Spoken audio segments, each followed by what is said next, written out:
Hello दोस्तों, आप सब कैसे हैं। हम आशा करते हैं कि आप सभी अच्छे होंगे। दोस्तों, आज हम आपके लिए एक बहुत मज़ेदार रोमांटिक कहानी लाए हैं। कहानी को शुरू करने से पहले अगर आपने हमारे इस चैनल को सब्सक्राइब नहीं किया है तो आप पहले इस चैनल को सब्सक्राइब कर लें ताकि आने वाली इस तरह की वीडियो आप देखें। तो चलो दोस्तों, अब कहानी में आगे बढ़ते हैं। हम सभी को बहुत ज़्यादा आनंद में मिलता है। कहानी पढ़ना और सुनना हम सभी के जीवन में अत्यंत ही जरूरी काम होता है। अब ऐसे में हम सभी लोग Hindi love story, romance stories Hindi को पढ़ने में या सुनने में बहुत ज़्यादा मज़ा आता है। और प्रेम कहानियाँ कुछ ज़्यादा अंतर नहीं होता है। खास करके रोमांटिक लव स्टोरी बहुत ज़्यादा फेवरेट लोगों के लिए मानी जाती है। इसलिए आजकल रोमांटिक लव स्टोरी जैसी कहानियों को बहुत पसंद किया जाता है। आज की इस लव स्टोरी में हम लोग एक रोमांटिक लव स्टोरी के बारे में जानने वाले हैं, क्योंकि इस वीडियो में हम आपको इस लव स्टोरी के बारे में अच्छे से बताने वाले हैं। एक दिन की बात है, युवराज नाम का लड़का अपनी छत पर किसी कारणवश इधर उधर टहल रहा था। वो अपनी साथ पर पढ़ती है। एक दिन हमेशा से ही सुबह शाम को टहलने के लिए जाया करता था, लेकिन जब वह रोज सुबह और शाम छत पर टहलने के लिए जाया करता था तो उसे किसी प्रकार की कोई आदमी या कोई लड़की छत पर से नीचे नहीं देखा करती थी। एक दिन मौसम खराब था, लग रहा था कि अब बारिश होने वाली थी, लेकिन बारिश अभी हो नहीं हुई थी। बस माहौल लेकर ऐसा लग रहा था कि धूप खत्म हो गया है, लेकिन थोड़ा थोड़ा अंधेरा हो रहा था। युवराज को लग रहा था कि हो ना हो बारिश होने वाली है, तो बारिश हो गई, क्योंकि बारिश जैसा मौसम हो चुका था। लेकिन फिर भी उसी दिन युवराज टहलने के लिए छत पर चला जाता है। युवराज अपनी छत पर जाता है तो देखता है कि थोड़ी थोड़ी बारिश की बूंदाबांदी हो रही है। फिर वह नीचे आने का प्रयास करता है और जल्दीबाजी में नीचे आने लगता है। जैसे वह सीढ़ी के पास आता है तो बाहर उसे एक लड़की दिखाई देती है। वो लड़की बहुत ज्यादा इधर उधर देख रही थी बारिश से छुपने के लिए जगह, लेकिन फिर युवराज के घर जाती है और वहां देखती है कि दरवाजा बंद हमेशा। इस कारण से अब बारिश भी हो रही थी हल्की फुल्की, लेकिन वो लड़की है बारिश से बचने के लिए अपने लिए जगह का इंतजाम करने का प्रयास कर रही थी। युवराज ने जैसे ही उस लड़की को देखा वह तुरंत दौड़कर बाहर गया और उस लड़की को कहने लगा कि आप कहाँ जा रही हैं? आपको बारिश से बचने के लिए किसी छतर छाया की जरूरत है। क्या आप वही लड़की हैं जो कहती है कि हाँ, मुझे तो एक गाड़ी का इंतजार है, मुझे कहीं जाना है, लेकिन वो कभी नहीं मिल रही। बारिश का मौसम है और मौसम भी खराब है।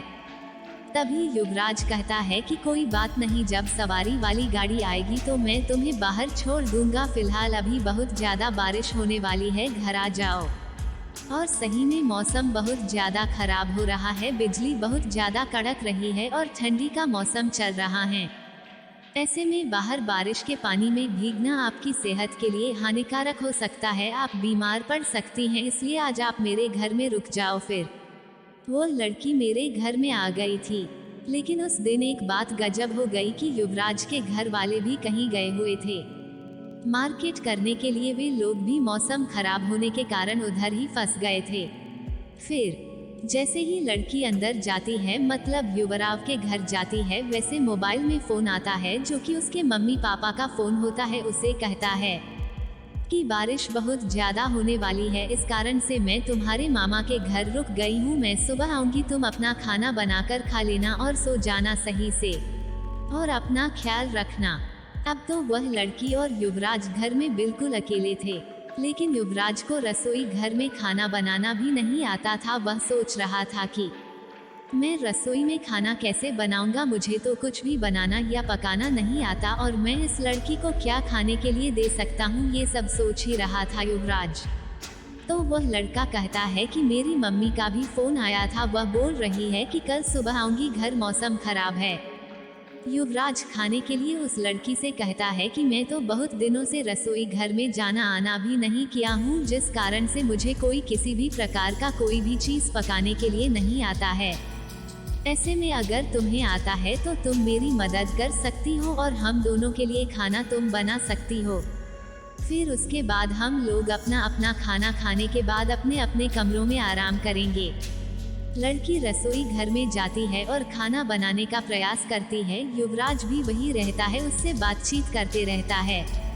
भगवान कृष्ण कहते हैं कि दोनों में पहचान हो चुकी थी, अपना नाम बताया, पता बताएं और दोनों में अच्छी खासी मित्रता हो गई थी, लगभग 1 या 2 घंटे के अंदर ही है।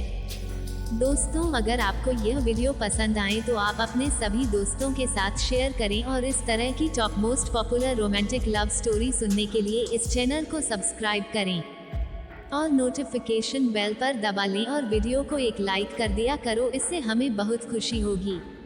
उसके बाद फिर बातचीत करते हैं। बातचीत करते में वह ऐसे रात के 10 बजे बज जाते हैं और लड़का कहता है, मतलब कि युवराज कहता है कि अब मुझे नींद आ रही है, चलो तुम्हारा कमरा बता देता हूँ, तुम मेरी मम्मी पापा के कमरे में सो जाओ, मैं ऊपर जाकर अपने कमरे में सो जाऊंगा।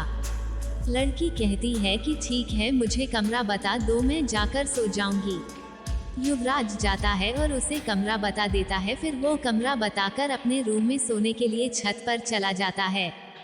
लड़की रूम में सोने के लिए चले जाती है, लेकिन बिस्तर पर 1-2 घंटा रहने के बावजूद भी लड़की को नींद नहीं आ रही थी। उधर बिजली बहुत जोरों से गरज रही थी, बाहर आसमान में लाइट जल रही थी, जिस कारण से लड़की को काफी ज्यादा डर लग रहा था और वह सोने में बिल्कुल भी असमर्थ था। एक बार बिजली बना ज्यादा जोरों से खड़की लड़की का दिल सौंध गया और वह फटाक से उठकर खड़ी हो गई। अब उससे डरा हुआ माहौल बर्दाश्त नहीं हो रहा था। लड़की सोच रही थी कि युवराज के कमरे में जाने की, लेकिन बिजली इतनी जोरदार कड़क रही थी, डर के मारे लड़की की हिम्मत नहीं हो रही थी युवराज के कमरे में जाने की। फिर जैसे तैसे हिम्मत करके वादा ना कि अपने दोनों हाथों से कान बंद करके छत पर पहुंच गई, जिस रूम में युवराज सोया करता था। ऐसे तो ऊपर कई रूम थे, लेकिन थोड़ी देर रुक में इधर उधर देखने के बाद पता चला कि यहाँ युवराज किस रूम में सोया है। युवराज बिना दरवाजा बंद किए हुए ही सो गया था क्योंकि उसे पता था कि लड़की को किसी भी प्रकार की जरूरत पड़ सकती है। तो फिर जैसे ही लड़की युवराज का दरवाजा खोलती है तो युवराज अपने बिस्तर में लेटा हुआ था और उसे नींद भी आ गई थी, वहाँ नींद में सो रहा था। लड़की ने सोचा कि मैं ऐसे क्यों उठाऊं, मैं इसके पास थोड़ा सा हटकर ही सो जाती हूँ, सुबह तो हमें घर भी जाना है। ऐसे में वह लड़की बगल में थोड़ा सा हटकर सो जाती है। अब उसे बिल्कुल भी डर नहीं लग रहा था, क्योंकि किसी भी आदमी का साथ होने पर थोड़ा डर कम हो जाता है, अब चाहे वो कोई औरत हो या फिर कोई लड़की। कुछ देर बाद सोने के बावजूद अभी भी लड़की को नींद नहीं आ रही थी। वो युवराज की तरफ कभी देखती तो कभी दूसरी तरफ मुंह करके सो जाया करती थी, लेकिन उसकी आंख में दिन की एक झलक भी नहीं दिख रही थी। रात करीब 2 बज रहे थे, तभी हल्की हल्की ठंडी हवाएं कमरे की खिड़की से आ रही थी। मौसम में काफी ज्यादा ठंडक भी, ठंडी होने के कारण वह लड़की ठंड के मारे सो नहीं पा रही थी। उसके बाद युवराज अपने बिस्तर से उठता है और देखता है कि इधर उसके बगल में सोई हुई लड़की। ये देखकर अब युवराज आश्चर्यचकित हो जाता है। फिर युवराज देखता है कि वह लड़की ठंड में बहुत ज्यादा सिकोड़ रही है और इसी प्रकार से बिना कुछ चादर ओढ़े सो रही थी। उसके बाद युवराज 2 चादर लाता है, एक चादर अपने लिए और एक चादर लाता है उस लड़की के लिए खुद ही इस्तेमाल करता है और दूसरी चादर लड़की को उड़ा देता है। लेकिन बारिश होने के कारण ठंड ज्यादा हो रही थी। लड़की की ठंड अभी भी नहीं रुक रही थी, वह ठंड से चीख रही थी। ये देखते हुए युवराज घबरा जाता है और सोचने लगता है कि अब मैं क्या करूं। फिर कुछ मिनट बाद उसके नजदीक आता है, उसके शरीर में टच कर सो जाता है। लड़की को थोड़ी बहुत गर्माहट महसूस होती है। फिर वह लड़की युवराज के और भी नजदीक आ जाती है और कसकर पकड़कर सो जाते हैं। ठंड होने के कारण उसे कुछ भी समझ में नहीं आ रहा था, जो उसका मन कर रहा था वह वही काम कर रही थी। युवराज अब उस लड़की को कुछ नहीं बोल पा रहा था। किसी लड़की की ज्यादा तबीयत खराब होने के कारण युवराज खुद ही चाहता था कि इसकी तबीयत सही हो जाए मेरे साथ सोने से, फिर मैं इसे इसके घर पर छोड़ आऊंगा। फिर इतने में सुबह हो जाती है और वह लड़की सुबह उठकर अपने घर जाने के लिए तैयार हो जाती है, लेकिन अभी भी उसकी तबीयत ज्यादा खराब थी। लेकिन उसके घर से फोन भी आ रहा था, इस कारण से वह रुकने का बिल्कुल भी नहीं सोचा था। फिर तैयार होने के बाद बहुत प्रेम से युवराज से कहती है कि तुम मुझे बाहर तो छोड़ दो, मैं किसी सवारी वाली गाड़ी में बैठकर अपने घर चली जाऊंगी।